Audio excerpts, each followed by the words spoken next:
the misty mountains cold, to dungeons deep and caverns old. The pines were roaring on the height, the winds were moaning in the night. The fire was red, it flaming spread, the trees like Benedicto XVI en la Universidad de Ratisbona merece, desde luego, leerlo, sobre todo las personas dedicadas a la investigación y a la universidad, porque aclara muchos puntos que ahora mismo son conflictivos. Benedicto XVI en ese discurso dice algo sorprendente, y es que siempre se ha dicho que la Ilustración fue como la llegada de la razón al mundo de la ciencia, y que por lo tanto, pues todo lo que no fuera empírico, pues estaba reñido con la ciencia. Aparece así una discordia entre ciencia y sin embargo, ahora mismo la ciencia está patas arriba, porque ya desde el principio de indeterminación de Heisenberg, ¿verdad?, pues la ciencia ya tiene dudas de poder llegar a la verdad. Y mira por dónde, precisamente, pues ahora casi los papas están interviniendo a favor de la razón.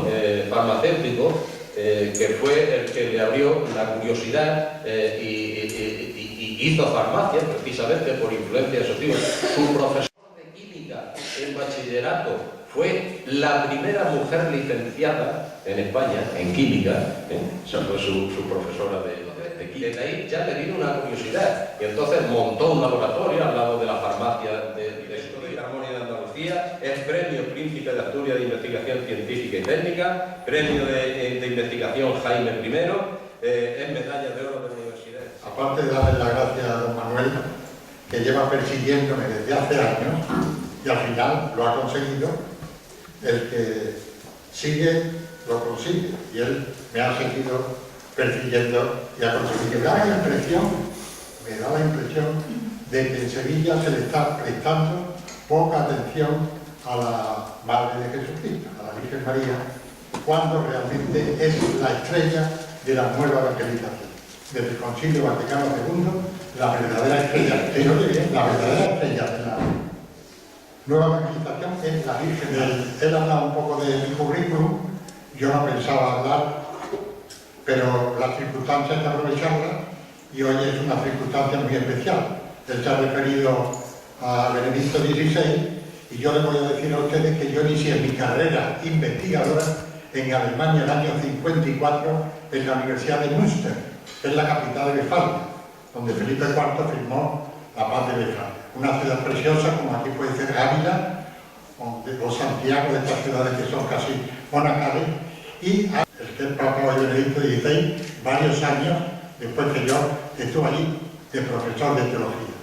Yo he ido a dar conferencias a Alemania y he tenido el honor, cuando he ido a Münster, que me alojaran en el Palacio de los Obispos. No porque yo sea obispo, sino ya por considerarme un investigador de cierta categoría. Me ha parecido conveniente dividir mi conferencia en 5 partes o apartadas, de lo que resumiré ahora brevemente lo que considero más interesante y más atractivo. 1. María, Madre de Dios y estrella de la nueva evangelización. Verdad y fe. El segundo, hágase la luz, hágase en mí. Aleluya. El tercero, Jesucristo, Hijo de Dios y de María, centro de la nueva evangelización. Si María es la estrella, Jesucristo es el centro. Y voy a hablar de la encarnación y la resurrección, que son realmente los pilares de la religión cristiana. Y finalmente acabaré refiriéndome a los dogmas de la Purísima Concepción y Asunción de la Virgen, del Pío IX y el Pío XII, y después del Concilio Vaticano II, que realmente ha sido el toque de atención para esta revolución que parece que está, que está sufriendo la Iglesia, pero también toda la cristiandad y puede ser de toda la humanidad. Después hablaré de Juan XXIII un poco y de Pablo VI. Y finalmente del periodo postconciliar y del año de la fe para la nueva evangelización de Pablo VI, Juan Pablo II y Benedicto XVI. Sé por experiencia que las palabras se las lleva el viento y que si se estima que las conferencias son importantes y oportunas, y yo sin vanagloria considero que así es en este caso, hay que editarlas y o archivarlas en PDF para que perduren. Yo no sé manejar los ordenadores, pero mi mujer Antonia Frieno Callaghan lo ha hecho, lo ha impreso, incluidas 26 figuras, y está a la disposición de todos ustedes que quieran. Está realmente el artículo, yo voy a resumir la tercera o la cuarta parte de lo que he escrito. Le he dedicado casi el tiempo de un embarazo. Yo le he dedicado, curiosamente yo sabía muy poco de Mariología, pero desde hace 3 años he dedicado toda mi vida a la Virgen María. Primero porque me tocó el pregón de los farmacéuticos que me presentó una ilustre compañera que está aquí presente, el pregón de la Inmaculada. Después porque entre mi mujer y mi hija, aunque yo sé muy poco de cofradías y hermandades, me metieron en la Macarena. Esperanza era el primer anuario que iba a tener la Virgen de la Esperanza Macarena, y entonces iban a intervenir un teólogo, un científico, un poeta total, que yo, diciendo que no, como le he dicho muchas veces a Manuel Alcalde, que no, pero al final es imposible resistir a la presión de una mujer y de una hija, y acabé aceptando. Y pues ha sido un poco por el servicio de la universidad, de asistencia religiosa, y también por la constancia de los manos. Voy a empezar. ¿Se oye bien? Porque siempre a mí me ¿se oye bien? Conviene comenzar preguntándose por qué desde hace tantos siglos hay tanta devoción a la Virgen María, tantas y tan bellas composiciones literarias y musicales, esculturas, mosaicos y pinturas dedicados a ella, tantas iglesias, catedrales y santuarios marianos por el mundo. María ha sido siempre, y es hoy en primer lugar para los cristianos, la Madre de Dios, Mater Dei, y Madre nuestra, Mater Nostra. ¿Y por qué es Madre de Dios y de todos los hombres? Es también desde el Concilio Vaticano II la estrella de la nueva evangelización. Para conmemorar que el Concilio de Éfeso había reconocido solemnemente el año 431 a María como Madre de Dios, Theotokos o de Paravirgine, el Papa Pío XI, fundador de la Academia Pontificia de Ciencias, dedicó 1500 años después, el 11 de octubre. Si para alguno de ustedes el 11 de octubre significa algo, para mí sería una sorpresa. Desde que empecé a estudiar esto, el 11 de octubre para mí una de las fechas, si no la fecha más importante del calendario. Ya verán ustedes por qué. Y digo que el 11 de octubre de 1931 el Papa Pío XI dedicó esta fiesta a la maternidad divina de María. Que no se olviden ustedes estas 3 palabras: maternidad divina de María. Este título de María expresa plena y magníficamente la unión indisoluble de Dios y el hombre en Jesucristo. Y fue 31 años después, el 11 de octubre de 1962, lo voy a repetir varias veces aquí, el punto vital de arranque de la nueva evangelización, con la apertura del Concilio Vaticano II por el beato Juan XXIII. Juan XXIII se escogió precisamente el 11 de octubre para empezar el Concilio Vaticano, para la apertura. Y ya saben ustedes para Benedicto XVI lo que ha significado el 11 de octubre. Si cogen ustedes todo lo que ha ocurrido en este año, verán ustedes el 11 de octubre, que es una fecha clave. Para nosotros, en general para los españoles, el 12 de octubre es la fiesta de la Virgen del Pilar o de la Raja, pero yo creo que la mayoría de los españoles, y quizás de la humanidad, ignora lo que es el 11 de octubre. ¿Lo sabían ustedes? No. Pues ahí arrancó todo.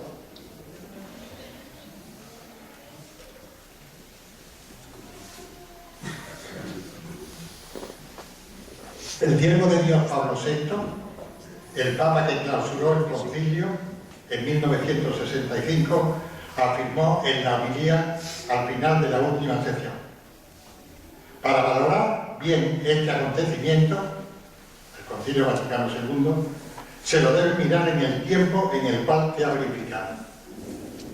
En un tiempo en el cual, como todos reconocen, los hombres tienden al reino de la tierra más bien que al reino de los cielos. Un tiempo en el cual el olvido de Dios se hace habitual. Casi lo sugiere el progreso científico. Un tiempo en el cual el laicismo se considera la consecuencia legítima del pensamiento moderno y la norma más sabia para el ordenamiento temporal de la sociedad. Esto lo dijo Pablo VI el año 1965. Hoy todos sabemos que tenía toda la razón. En la Carta Apostólica en el umbral del tercer milenio, al concluir el gran jubileo, Novo Milenio in Eunte, el beato Juan Pablo II escribió: siento más que nunca el deber de señalar el Concilio Vaticano II como la gran gracia que la Iglesia ha recibido en el siglo XX. Con el concilio se nos ha ofrecido una brújula segura para orientarnos en el camino del siglo que comienza. En la Iglesia Católica, que como su nombre indica es universal, siempre han sido habituales las profundas, piadosas e incluso barrocas invocaciones a la Inmaculada Virgen María. Por ello cabe preguntarte, en este año de la fe para la nueva evangelización, si los cristianos, siguiendo con entusiasmo la llamada acuciante de los últimos papas para actualizar la transmisión al mundo de la verdad del Evangelio, debemos unir con especial énfasis y veneración, apoyada firmemente en la razón, a la primera y principal invocación de Madre de Dios, la rutilante y universal de estrella de la evangelización. Ellos mismos, movidos por la luz celestial de María, han promovido desde el Concilio Vaticano II y siguen alentando. Como hombre y como científico, que ha vivido ya plenamente su vida y cree ante todo en el amor y la verdad. Me he formulado también repetidas veces esta pregunta al preparar y poner título a esta conferencia. Con profunda preocupación y los mejores deseos de enseñar y contribuir positiva y moralmente a la nueva evangelización, pero sin afán de proselitismo. En su sentido más amplio y profundo, desde la verdad evangélica hasta la verdad científica, lo primero es distinguir entre saber y creer. Solo se puede creer lo que ha sido y es verdad, o confiamos con fundamento que haya podido ser o sea verdad. No se puede decir que es verdad lo que no se sabe que es verdad. En este caso solo se puede decir que se cree, que se tiene fe, que se confía.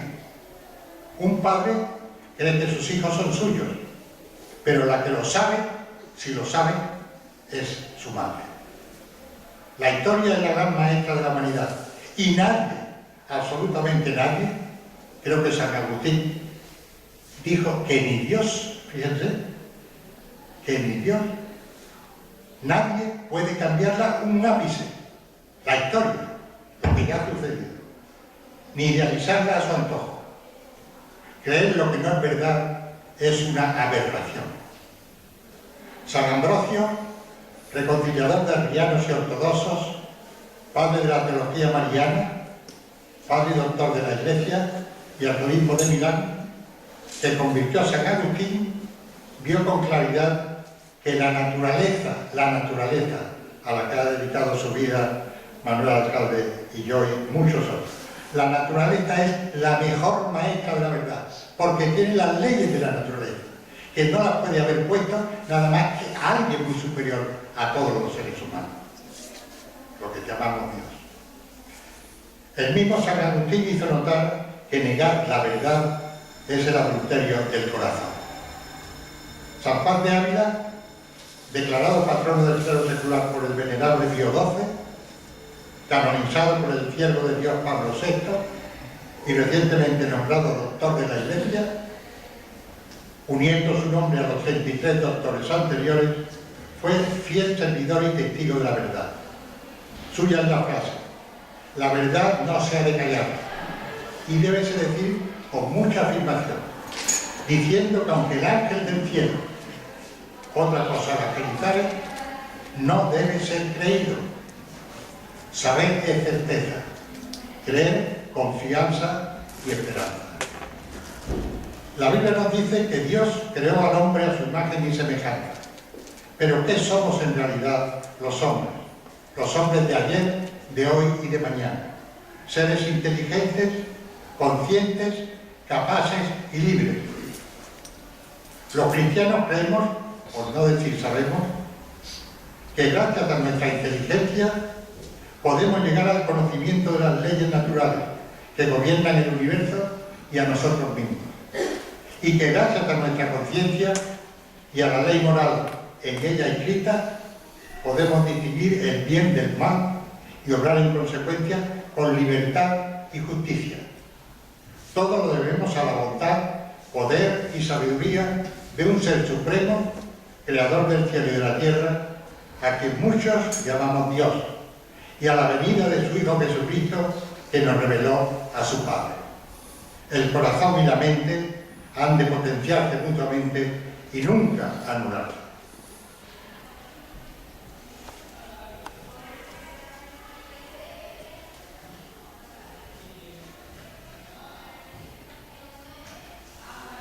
¿Se pegan los papeles?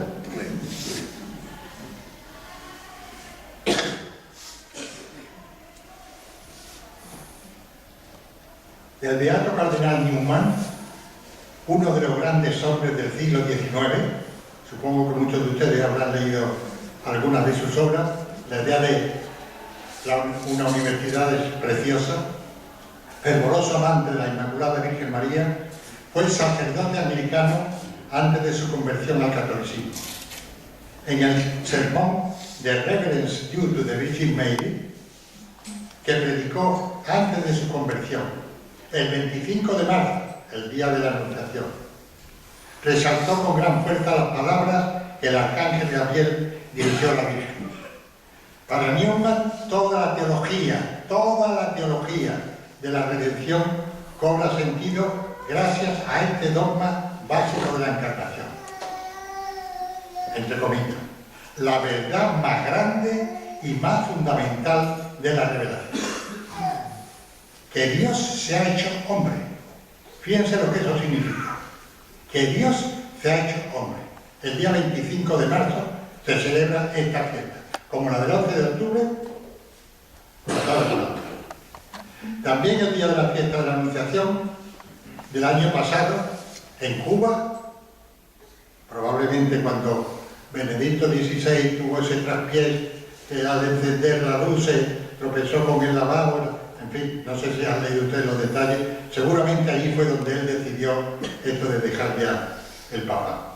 El Papa Benedicto XVI se expresó en la misma línea y los mismos términos que el beato cardenal Newman respecto al misterio de la Encarnación. Yo he seguido a Benedicto XVI, quizá por la afinidad esta inicial de haber estado en Münster, yo como investigador y él como profesor de teología, pero de alguna manera Benedicto XVI, y antes Juan Pablo II, y antes Pablo VI, y antes Juan XXIII, se han polarizado totalmente hacia el misterio de la Encarnación. A mí me extraña muchísimo que esto realmente en España, concretamente en Sevilla, pase por alto. Yo, en fin, no me quiero pelear con los canónigos ni con los altos cargos de la Iglesia, pero realmente me sorprende en este año de la fe. Yo voy a hablar aquí de la Virgen María y de la Encarnación, pero a mí me da la impresión que nadie, o muy poca gente, habla. Lo que dijo Benedicto XVI el día 1 de enero, este pasado, hace un mes y poco, La paz es un don de Dios y al mismo tiempo un proyecto que realizar, pero que nunca se cumplirá totalmente. Una sociedad reconciliada con Dios está más cerca de la paz. Invito a todos los que desean ser constructores de la paz y sobre todo a los jóvenes. Fijaros que tanto Juan Pablo II como Benedicto XVI, con la Jornada de la Juventud, y yo, como Manuel, que hemos dedicado nuestra vida en gran parte a la juventud, sabemos que realmente ahí es donde está la fuerza de los pueblos. Entonces, a mí me parece que es importantísimo que ahora mismo los que somos ya mayores tengamos una idea clara de lo que significa la juventud, sobre todo en este año de la fe para la nueva organización. Lo que dijo el Papa fue: la paz es un don de Dios y al mismo tiempo un proyecto que realizar.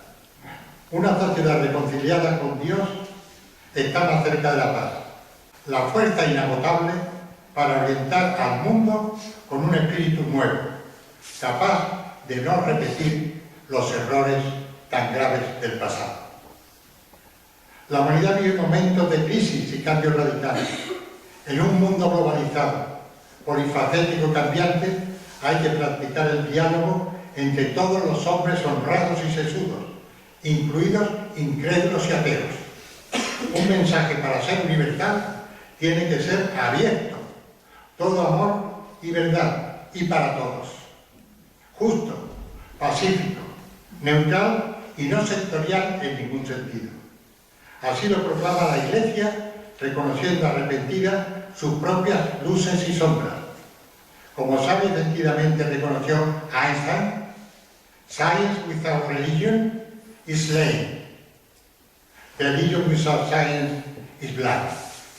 La ciencia sin religión es coja, la religión sin ciencia está ciega. En términos similares se manifestó el Papa Juan Pablo II.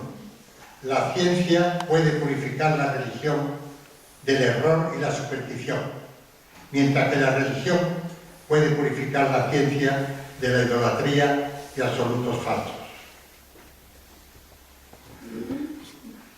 Dicen que decía Sócrates que las cosas importantes hay que repetirlas muchas veces con claridad y concisión. Y si son muy importantes, con las mismas palabras a ser posible. Qué buena y breve lección de un sabio. Este ha sido ciertamente mi lema como investigador y profesor universitario de bioquímica a lo largo de muchos años. Buscar con amor y dedicación la verdad en su sentido más amplio y profundo, y enseñar ante todo lo verdaderamente importante, lo más simplemente posible. Los hechos básicos del universo y de la vida son infinitamente sencillos en su infinita complejidad y sabiduría, que hay que desvelar y conocer. En cambio, los hechos, entre comillas, que no son verdad, hacen mucho daño, sobre todo si perduran, como hizo notar el gran biólogo evolucionista Darwin hace un siglo y pico. Es esencial saber si los hechos son tales, si son verdad.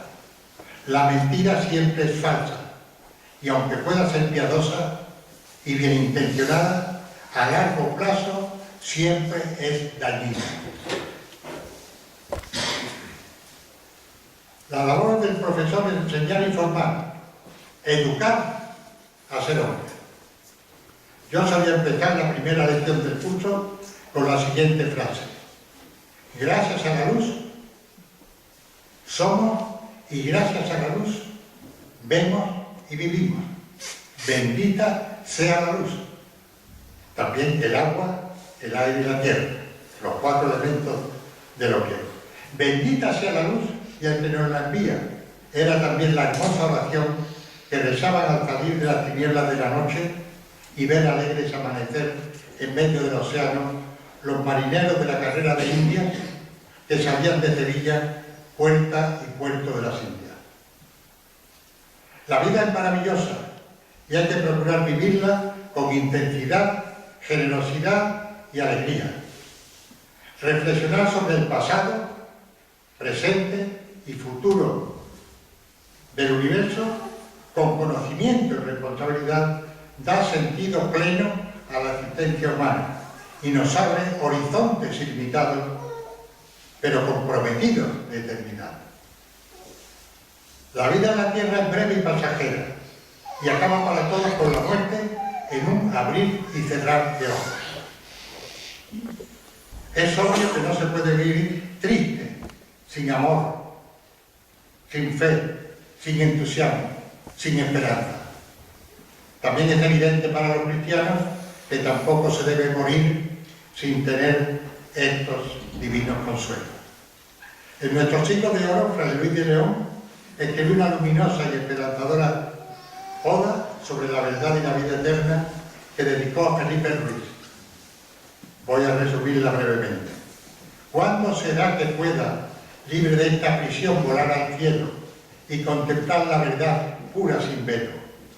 Allí, a mi vida junto, en luz resplandeciente convertido, veré distinto y junto lo que es y lo que ha sido, y su principio propio y escondido. Mi amor por la luz es de nacimiento, y como Fray Luis, espero gozar de ella contemplándola después de la muerte. Luz y vida, qué milagro y qué belleza. Hágase la luz, hágase en mí según tu palabra. Qué conmoción tan profunda conllevan y causan estas dos órdenes breves y tajantes, que resultaron instantáneamente en grandiosos actos de infinito alcance. Uno divino, hágase la luz, y otro divino y humano, tan distintos y tan distantes, pero ambos obra de la sabiduría y omnipotencia de Dios. El universo inició su impresionante andadura hace unos 15.000 millones de años, cuando Elohim, Dios, Jehová, dijo, hágase la luz, y la luz se hizo. Gracias a las Sagradas Escrituras, a la ciencia y a la tecnología, sabemos que a este fulgurante y divino comienzo, que desde que lo propuso el físico y sacerdote belga Lemaitre, gran amigo de Einstein, en 1927, se conoce como Big Bang, la gran explosión. Siguió una sorprendente evolución físico-química y biológica que condujo a la aparición increíble y maravillosa de la vida en nuestro planeta hace unos 4.000 millones de años. Los grandes filósofos escolásticos, benedictinos, franciscanos, dominicos, San Anselmo, San Buenaventura, San Alberto Magno, Santo Tomás de Aquino, todos ellos doctores de la Iglesia, supieron iniciar el vuelo hacia el cielo y hacia Dios con las alas de la razón y de la fe. Biológico, todavía lleno de incógnitas, no cabe. El cristianismo predica ante todo la venida del Hijo de Dios al mundo, como mensajero de paz, de amor y de verdad, y combate el materialismo abusivo, la soberbia, las ansias insaciables y desordenadas de poder y riqueza. La teología es una ciencia teórica y práctica. Su objetivo es buscar y conocer a Dios. Su razón de ser, seguir su camino y amarle. En definitiva, la teología es la ciencia de la verdad y el bien. Dios es amor, repite sin cesar el Papa Benedicto XVI, y por amor creó al hombre.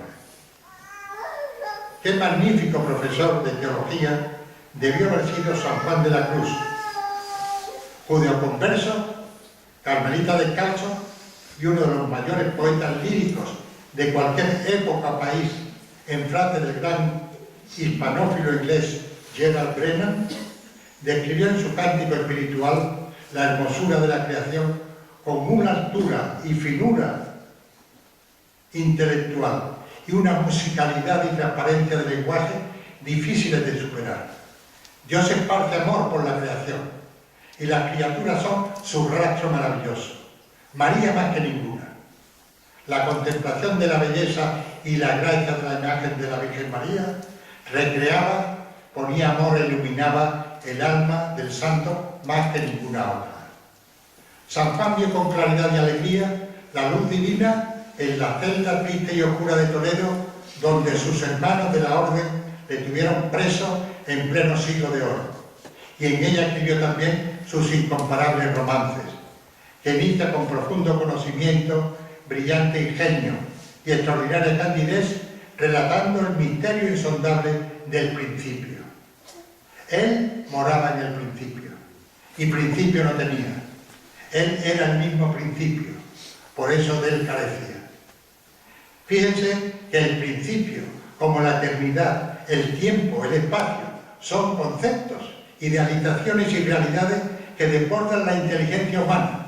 Imposible para ninguno de nosotros entender lo que fue el principio, lo que eso será la eternidad. Imposible. Como teólogo y doctor de la Iglesia, San Juan de la Cruz continúa sus romances con el misterio igualmente insondable del Verbo, del Hijo único de Dios. Cristo es el Hijo unigénito de Dios, en el sentido único y perfecto, la segunda persona de la Trinidad, Padre, Hijo y Espíritu Santo. En el principio, antes de todos los siglos, existía el Verbo, y el Verbo era Dios, y vivía en el seno de Dios. El Verbo es eterno, engendrado, no creado, consustancial al Padre. Así lo describió San Juan.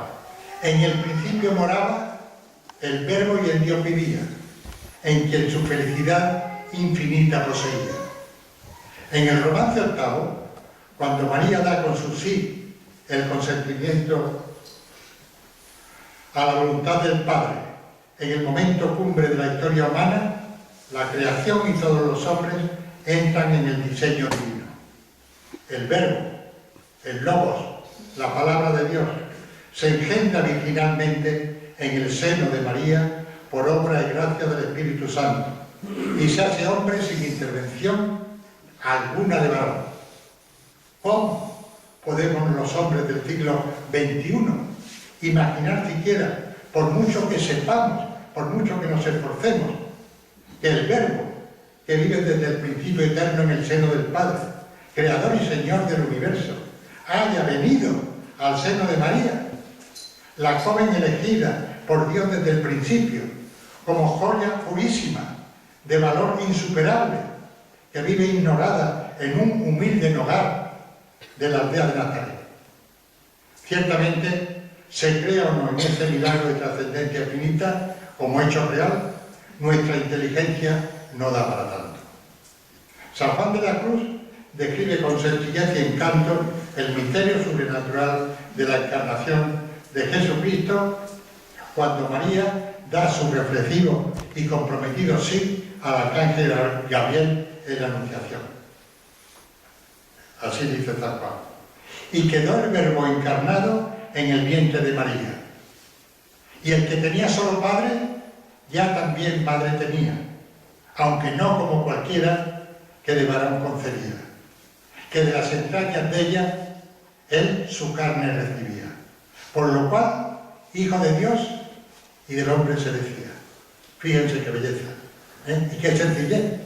Claro, una persona de la altura intelectual de San Juan y con esa facilidad para escribir poesía, yo creo que por mucho que lea unos libros gordos y voluminosos llenos, mejor que esto que yo les he resumido a ustedes de San Juan, imposible para entender lo que fue la creación del universo, el hágase la luz, y lo que fue después, hace 2000 años, el hágase en mí.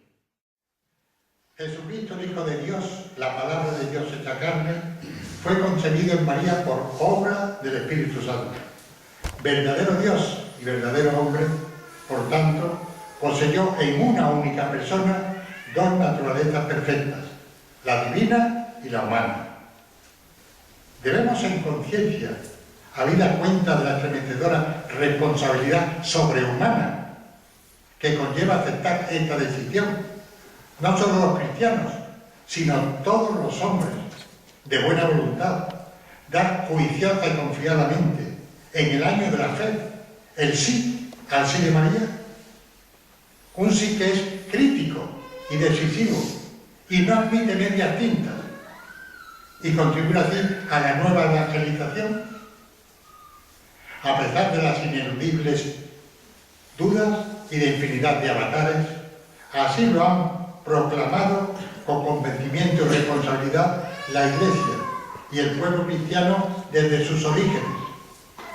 Y ahora, particularmente, esto quiero, si puedo resumir mi conferencia de hoy, particularmente desde el Concilio Vaticano II. El primero que lo vio fue el Papa bueno, el Papa inteligente, el Papa sencillo, el Papa humilde, Juan XXIII.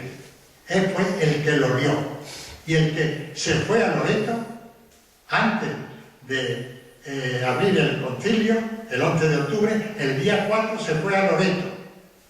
La primera vez que salió un Papa de Roma en 100 años y estuvo allí una semana, porque allí está escrito en latín que estos, cuando Juan XXIII, con su olfato y su bondad, se dio cuenta de que la Virgen María era realmente el centro de toda la religión cristiana, lo contagió a Pablo VI, no sé si llegaré, pero Pablo VI, que era un intelectual, un águila, una profundidad increíble, escribió varias exhortaciones apostólicas, encíclicas, sobre el culto a la Virgen María, algo precioso, porque él se dio cuenta de que realmente ahí es donde está el punto clave de la religión cristiana, en la encarnación del Hijo de Dios en María.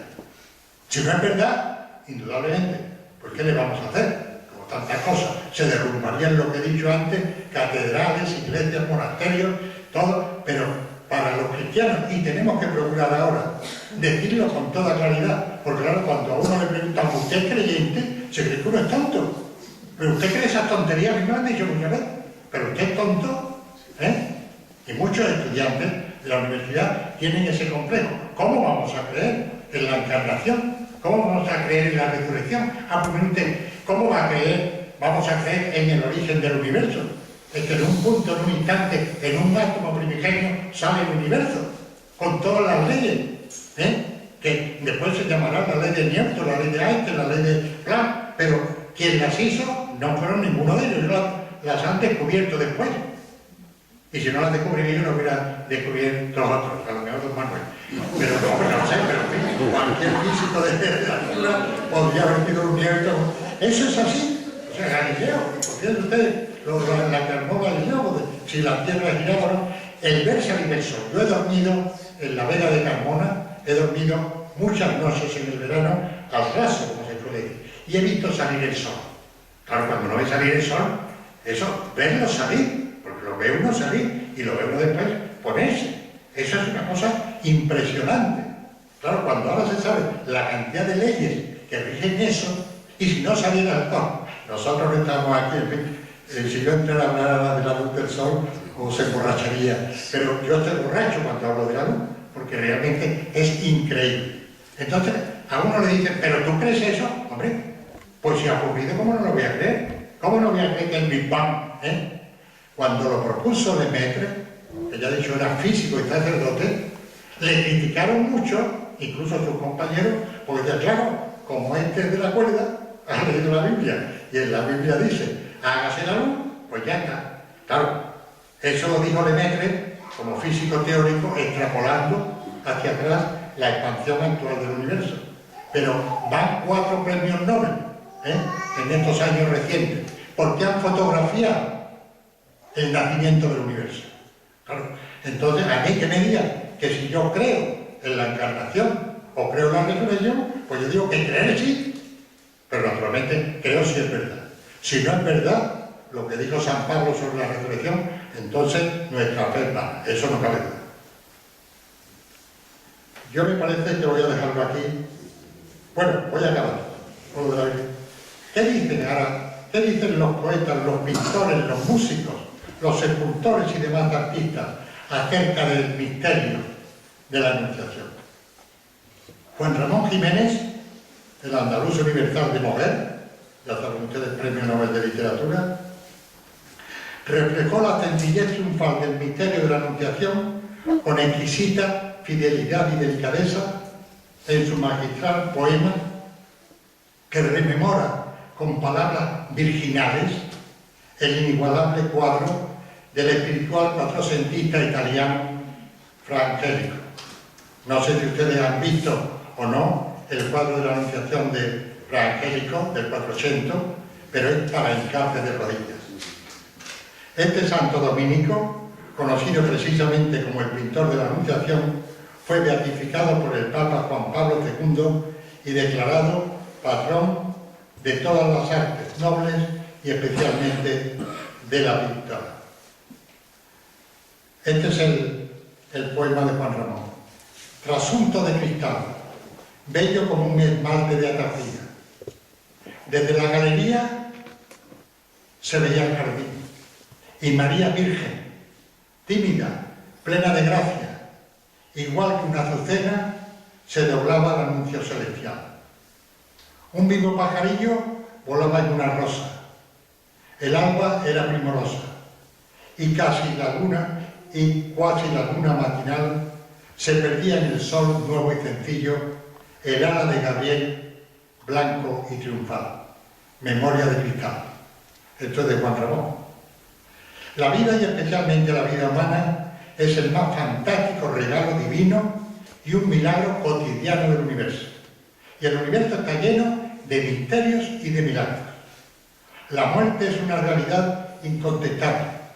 Y lo que sea después, la verdad última y concluyente, tan fuera de nuestra limitada capacidad humana, será.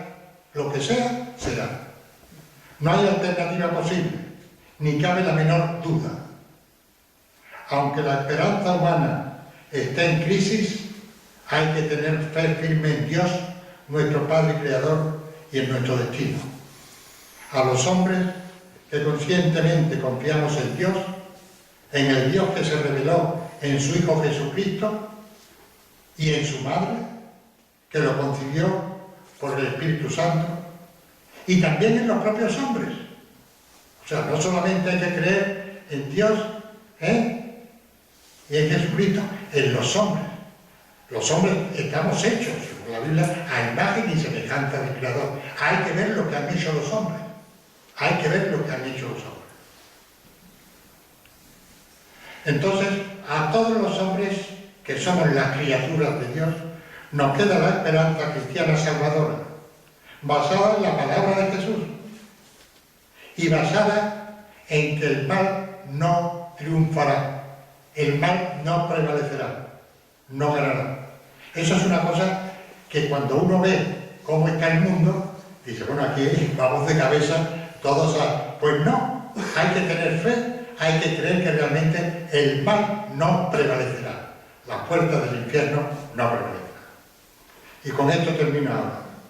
En la hora de la muerte, la Virgen María, Madre de Gracia y de Misericordia, es para los cristianos la gran última esperanza, el dulce consuelo maternal, el confortador abrazo.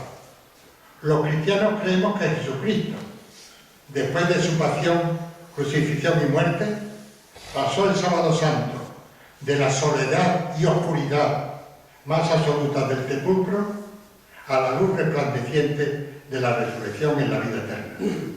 El Señor resucitado por Dios, su Padre, nos dio la alegría de la victoria definitiva y triunfal del amor sobre el dolor y el rencor, de la felicidad sobre el sufrimiento, de la verdad sobre la mentira. Así lo proclamamos lleno de gozo cada domingo de Pascua con el Aleluya. Bueno, voy a dejar al Concilio Vaticano para otra vez.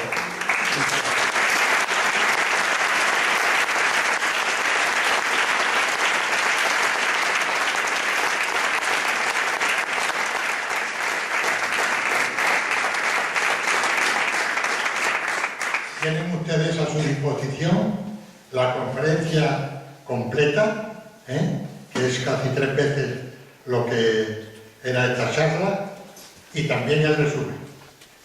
Mi mujer está aquí, y Manuel Alcalde también lo tiene. Así que los que... Y la conferencia completa... Bueno, pues, entonces el que quiera leerlo en esta Semana Santa. Yo creo que son muy buenos ejercicios espirituales. El Papa hace que de ejercicios espirituales. A los científicos, la ciencia no sirve de ejercicios espirituales. Supongo que quizás ustedes también, y la poesía, la literatura y las artes. O sea que yo creo que ejercician la propia naturaleza. O sea, todo lo que tenemos alrededor, aunque por desgracia, yo no sé qué está pasando. Yo no he sido periodista en mi vida, salvo que cuando empezó el Diario de Sevilla, aquí en nuestra ciudad, y don Manuel Clavero, que era rector de la universidad, y los Jolín, pues me pidieron que fuera periodista. Y yo dije que yo era científico, y que si hacía periodismo tendría que ser periodismo científico. Y lo hice, con mis colaboradores durante unos cuantos años. Bueno, yo decía cuando en las reuniones que teníamos en el periódico, que el periódico debía de estar para educar y para que la gente disfrutara leyéndolo. Bueno, ahora es todo lo contrario, igual que la televisión. Yo la pongo y empiezo que esto no, que esto no, que esto no, quitarle primero el sonido, después miro para otro lado, es que es horrible. O sea, la televisión es horrible y la prensa es horrible. Y parece que en nuestro mundo, si hay una noticia mala en el mundo, lo primero que recoge en el mundo, allá fuera del mundo, aunque sea en la Luna o en Marte, ahora se han especializado todo en decir lo desagradable, lo molesto, lo feo. Están maleducando a los niños, incluso a los mayores. Yo ya tengo mi edad, pero yo cuando veo la prensa y la televisión, digo, ¿pero esto qué es? ¿A dónde vamos? Y es que hace falta gente que sepa educar. Decía Pitágoras, educar a los niños y no tendréis que castigar a los mayores. Una cosa, bien que sencillo eso. Bueno, pues ahora hemos dejado de educar a los niños. Y en la propia universidad, pues yo ya hace 10 años por ahí que no estoy, pero se ha dejado de educar y de formar a los jóvenes. El problema nuestro ahora mismo, creo yo, no de España, sino del planeta en conjunto, es que no estamos educando. Y cuando uno se educa, entonces empieza a disfrutar y a valorar la literatura y las artes y la naturaleza. Eso es fundamental. Aquí están muchos padres, ahora mismo quizás abuelos, y jóvenes. Yo creo que esta podría resumir mi conferencia en cierto modo. Dios creó el universo, y esto fue hace 15 millones de años. Una cosa que tiene mucha gracia es que ahora ustedes pueden mirárselo como yo lo miro ahora, para ver si me pasa mucho en minutos y segundos. Pero es que ahora el origen del universo se sabe con precisión cronométrica. Ya no son los 15.000 millones de años, ahora son 14.300, pum, pum, pum. Y dice, no. Y se ha fotografiado. Entonces, lo vuelvo a repetir, ¿cree uno en los milagros o no? Bueno, pues la encarnación, para mí, es el centro de la nueva evangelización. La Virgen María, indudablemente, no puede, ha sido la madre de Jesucristo. Y, en general, han ido sobre todo por los intelectuales, no por la clase sencilla, que en general no le crea conflicto, pero a los protestantes, por ejemplo, a los luteranos, a los anglicanos, a los intelectuales. Claro, el problema de la encarnación, yo he estado en Nazaret, indudablemente pensar que allí, nada menos que el Hijo de Dios, porque Jesucristo es una cosa, como hombre, pero como lo que es el Cristo del Mesías, del Hijo de Dios, que vive desde el principio, eso es que yo no hago nada más que pensarlo día y noche, porque digo, no, es que es más grande que... Y entonces me consuelo con las cosas que realmente son milagros. Milagros, si yo muevo ahora mismo el dedo, usted no se puede figurar la cantidad de premios Nobel. A mí se me ocurre mover el dedo. No hace un gesto feo de cosas así, sino un movimiento. Si ustedes vieran la ciencia que hay ahí, los iones, sodio, potasio, las baterías eléctricas, es una cosa increíble, a una velocidad acera. Claro, esto no se sabía, pero ahora que se sabe, milagro tras milagro. O sea que no se queden ustedes un poco apabullados porque le digan, ¿y tú eres creyente? Bueno, por lo primero que decirme usted, yo, aquí está mi mujer, y yo dije eso delante de ella, cuando me preguntaron en un colegio universitario de señorita de la Palmera, profesor, ¿lo sabe usted creyente? Y yo digo, usted le voy a explicar primero lo que es creer.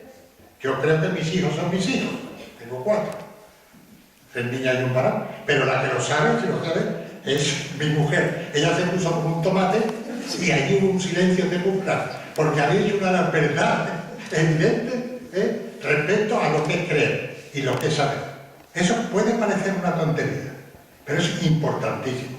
Yo, cuando en alguna cosa no lo sé, como por ejemplo en la encarnación o en la resurrección, yo digo que lo creo y también creo lo del origen del universo.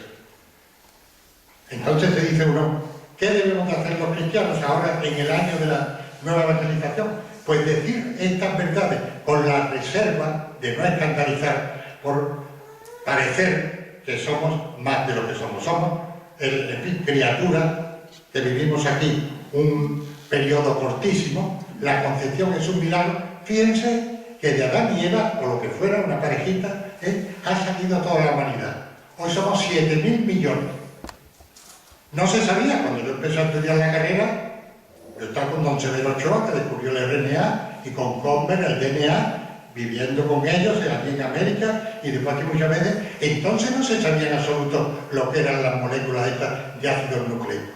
Bueno, pues con esas moléculas de ácidos nucleicos de Adán y Eva ha salido todo. Y hoy los 7.000 millones que estamos aquí, lo que tenemos son esas mismas letras que tuvieron Adán y Eva. Esto, no me cuente cuentos. Bueno, pues ya saben ustedes que no son cuentos, que son verdades universales. Si con eso les he transmitido un poco mis dudas, mis escrúpulos y también mis cimientos, pues yo creo que me puedo dar por satisfecho. Y agradecérselo también a don Manuel, que es el que me ha traído aquí. Él se empeñó y lo consiguió. Hay que ver los técnicos que son algunas personas, que uno dice, pero hay que ver lo cabezón que es. Pues tienen su mérito. Tienen su mérito. Bueno, muchas gracias, doctor.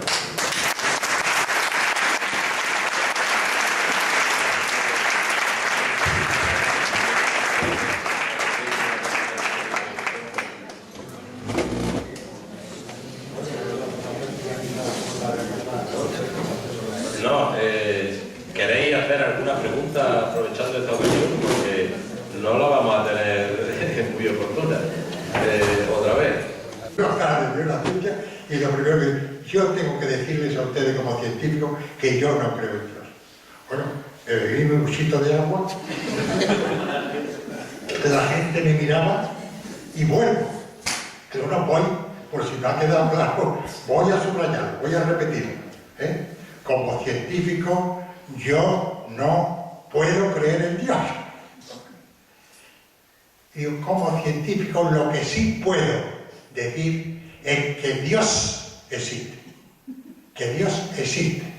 No que yo crea o no crea, sino que Dios o algo que los científicos o mucha gente llamamos un ser supremo, un ser superior. Cajal, por ejemplo. Cajal, mirando por su microscopio, cuando él vio lo que era el cerebro, es que se hincan de rodillas muchos científicos. Cajal, en cierto modo, pues sería como muchos científicos, de lo que es la maravilla de una hoja. La hoja nosotros la vemos por fuera, pero cuando uno la ve por dentro, a los niveles estos celulares, moleculares, atómicos de partículas, es que eso es increíble. Cuando uno va sabiendo la ciencia, entonces claro, ya no uno es que crea, uno es que sabe. Entonces yo, no es que se crea, eso se sabe. Eso es lo que In the night, the fire was red, it flaming spread, the trees like torches blazed with light.